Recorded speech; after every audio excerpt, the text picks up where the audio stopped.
Assalamualaikum warahmatullahi wabarakatuh. Alhamdulillahirabbil alamin wassalatu wassalamu ala asyrafil anbiya'i wal mursalin wa ala alihi wa sahbihi ajma'in. Allahumma alimna ma yanfa'una wa anfa'na bima 'allamtana wa rabbana zidna ilma. Yang dimuliakan tuan-tuan dan puan sidang pendengar Rumah Ngaji yang dirahmati Allah sekalian. Alhamdulillah kita dapat bertemu pada tengah hari ini untuk kita sambung tadabbur kita dalam surah As-Sajdah. InsyaAllah kita pergi kepada ayat yang ke-9. A'udzubillahi minasyaitonirrajim. Thumma sawwahu wa nafakha fihi min ruhi wa ja'ala lakumus sam'a wal absara wal afidah qalilan ma tashkurun. Allah Subhanahu Wa Taala berfirman dalam surah Sajadah ini ayat ke-9 selepas Allah Subhanahu Wa Taala menceritakan tentang kejadian manusia daripada air, iaitu air benih bagi keturunan Bani Adam, dan Allah menyempurnakan kejadian di mana proses kejadian itu ada didetailkan dalam surah yang lain seperti surah Al-Mu'minun dan sebagainya. Maka setelah dalam proses-proses tertentu kejadian kita sebagai keturunan Bani Adam, Allah SWT meniupkan melalui arahan kepada malaikat untuk meniupkan roh di dalam badan manusia, yang mana roh itu adalah diciptakan oleh Allah Subhanahu Wa Taala. Maka hiduplah kita sebagai seorang manusia. Dan untuk menyempurnakan kejadian kita sebagai seorang manusia dan membezakan diri kita dengan makhluk-makhluk yang lain, Allah SWT menggunakan beberapa ciri-ciri ataupun perkara-perkara yang menjadi satu ciri penting untuk kita sebagai manusia, iaitulah wa ja'ala lakumus sam'a wal absara wal afidata qalilan ma tashkurun. Allah Subhanahu Taala menjadikan bagi kita, mengurniakan bagi kita pendengaran. Telinga, bukan sahaja mengurniakan telinga tapi juga mengurniakan pendengaran, mengurniakan kepada kita mata, dan bukan sahaja mata, malah penglihatan, dan satu lagi aspek yang penting adalah al-afidah, yang diterjemahkan sebagai hati dan ditafsirkan sebagai gabungan antara hati dan juga fikiran kita dalam kita memutuskan ataupun kita mendepani situasi keadaan setiap hari, pembuatan keputusan, pemilihan antara iman dan kufur dan sebagainya adalah berpandukan kepada gabungan hati dan akal fikiran kita untuk kita menilai, membuat penilaian tentang baik dan buruk dan sebagainya. Qalilan ma tashkurun. Allah SWT mengurniakan kita pendengaran, penglihatan dan fikiran ini supaya kita bersyukur, tapi amatlah sedikit mereka yang bersyukur. Bagaimana nak bersyukur tuan-tuan dan puan? Sudah tentulah dengan kita menggunakan pendengaran, penglihatan ini untuk perkara-perkara kebaikan, untuk memandu iman kita, untuk memandu kualiti kita sebagai seorang Muslim. Jadi kalaulah kita nak katakan dengan semata-mata pendengaran ataupun semata-mata penglihatan, jadi perkara-perkara ini ada sahaja pada makhluk yang lain, pada binatang terutamanya, boleh mendengar dan boleh melihat. Namun kita sebagai manusia, sebagai ahsani taqwim, sebagai satu kejadian yang lebih baik, bagaimana kita menggunakan pendengaran dan penglihatan kita ini untuk memandu kehidupan kita, untuk mendapat hasil yang baik di dunia dan juga mendapat hasil yang baik di akhirat. Dan satu lagi aspek penting yang ditekankan di sini adalah tentang al-afidah, tentang hati, yang ditafsirkan sebagai gabungan antara hati kita dan juga akal fikiran kita. Sebab itulah Allah Subhanahu Wa Taala mengurniakan mukjizat Al-Quran kepada kita manusia.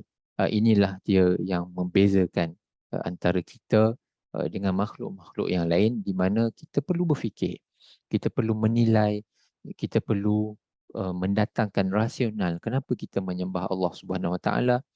Kenapa kita diutuskan di muka bumi ini sebagai khalifah? Kenapa kita yang mentadbir? Bagaimana kita nak mentadbir muka bumi ini? Bagaimana kita nak berhubungan sesama manusia, sesama negara, sesama alam sekitar, sesama dengan planet bumi dan sekalian seantero alam ini? Bagaimana kita berperanan dalam kita memakmurkan bumi ini berdasarkan amanah Allah Subhanahu Wa Taala. Tuan-tuan dan puan yang dirahmati Allah sekalian, ayat ini penting untuk kita uh, menggunakan, untuk kita memberi perhatian bagaimana kita menggunakan hati dan akal kita untuk memahami wahyu-wahyu Allah Subhanahu Wa Taala.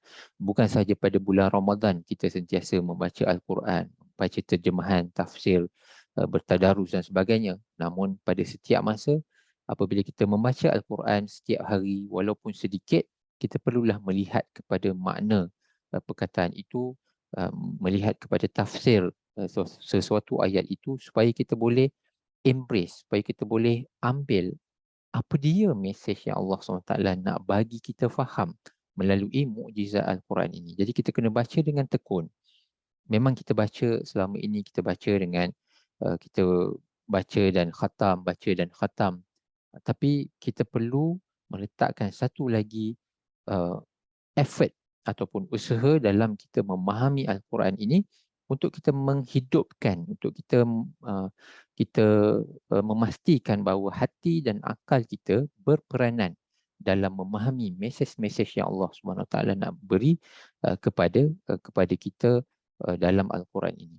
Tuan-tuan puan yang rahmati Allah sekalian, satu poin lagi yang saya nak sentuh di dalam sesi kali ini adalah apabila kita mengaitkan dengan ayat sebelumnya, ayat ke-8, di mana Allah SWT menciptakan manusia itu, kita tahu Nabi Adam diciptakan daripada tanah, tapi keturunan Nabi Adam iaitu kita semua diciptakan dengan proses-proses tertentu seperti yang dihuraikan dalam surah Al-Mu'minun dan selainnya, bagaimana daripada air mani, kemudian segumpal darah, kemudian tulang, daging dan sebagainya. Dan saya telah menyentuh dalam sesi yang lepas berkaitan dengan bahawa walaupun Allah SWT mempunyai kuasa kun fayakun, namun Allah SWT meletakkan proses-proses tertentu dan kita mestilah appreciate, kita mestilah menghormati dan kita mestilah menerima bahawa inilah dia proses-proses step by step penciptaan manusia. Dan apabila kita meletakkan dalam kehidupan kita yang sekarang ini, kita melihat bahawa pembangunan, pemodenan dunia ini bergerak dengan laju. Peralatan menjadi semakin moden. Dulu kita hanya berutus surat. Sekarang ni kita banyak menggunakan email. Dah tak ada surat-surat, dah semuanya melalui electronic mail, iaitulah email, dan juga dengan telefon, dengan segala aplikasi WhatsApp dan sebagainya. Sekarang ni minta kerja pun dulu kena hantar surat ke syarikat-syarikat ataupun kerajaan. Sekarang ni dah boleh buka dalam LinkedIn dan sebagainya untuk memohon pekerjaan. Jadi semuanya dunia ini telah berubah menjadi semakin maju. Namun apabila kita patah balik kepada kita punya penciptaan kita, di mana Allah menciptakan manusia ini dengan proses-proses tertentu, dan kita nak imbangkan dengan suasana dunia ini yang semakin laju, semuanya semakin laju, semakin cepat, kita nak cari maklumat pun boleh dapat di hujung jari. Dan apabila kita lihat balik, saya juga telah sentuh dalam sesi yang lepas di mana Rasulullah SAW mengajar kita tentang bagaimana kita mendidik anak-anak kita untuk mendirikan solat. Iaitulah pada umur 7 tahun. Seawal 7 tahun kita perlu mengajak setiap hari, setiap 5 waktu kita mengajak anak kita untuk menunaikan solat bersama-sama kita, dan selama 3 tahun proses itu berjalan, dan pada umur 10 tahun barulah kita membuat sesuatu tindakan yang bersifat disiplin untuk kita memastikan anak itu solat setelah melalui proses 3 tahun ajakan dakwah, pengajaran, education berkenaan tentang solat. Dan dalam apabila kita melihat kepada dunia yang semakin maju dengan keadaan silibus pendidikan kita semakin lama semakin diawalkan, subjek sekolah menengah dibawa ke bawah kepada sekolah rendah. Subjek sekolah rendah dibawa ke bawah kepada prasekolah. Subjek darjah 6 dibawa ke darjah 5. Subjek tingkatan 4 dibawa ke tingkatan 3. Subjek universiti diturunkan ke sekolah menengah dan sebagainya.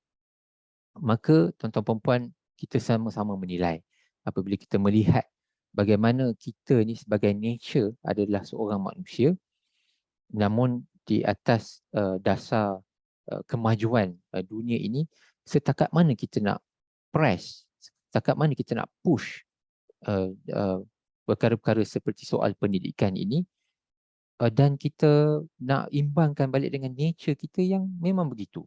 Walaupun kita push segala pendidikan ini kita awalkan, kita turunkan silibus darjah tinggi untuk diajarkan di peringkat yang lebih bawah. Namun kita perlu juga mengingat bahawa proses kejadian manusia di dalam rahim ibu selama 9 bulan itulah dia prosesnya dan tidak akan dipercepatkan walau dalam macam mana keadaan sekalipun. Dan begitulah juga kita kena melihat kembali dari perspektif sainsnya. Bagaimana pertumbuhan otak kita yang ada natural development dia dan mengambil masa beberapa tahun untuk develop, untuk grow, dan setakat mana kita boleh mengasah keupayaan natural kita, keupayaan semula jadi kita yang dikurniakan oleh Allah SWT, pendengaran, penglihatan kita, otak kita, sejauh mana kita boleh diasah dengan segala pendidikan yang dibawa turun, dipercepatkan, makin advance dari semasa ke semasa.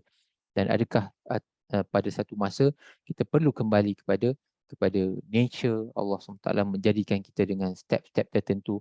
Adakah kita perlu kembali kepada nature bagaimana Rasulullah SAW mengajarkan para sahabat, bagaimana para sahabat radhiyallahu anhum, tok-tok guru di kalangan para salaf yang sangat terkenal, Ibnu Abbas, Ibnu Mas'ud dan sebagainya, bagaimana mereka mendidik anak-anak murid dalam melahirkan para imam yang sangat berkualiti?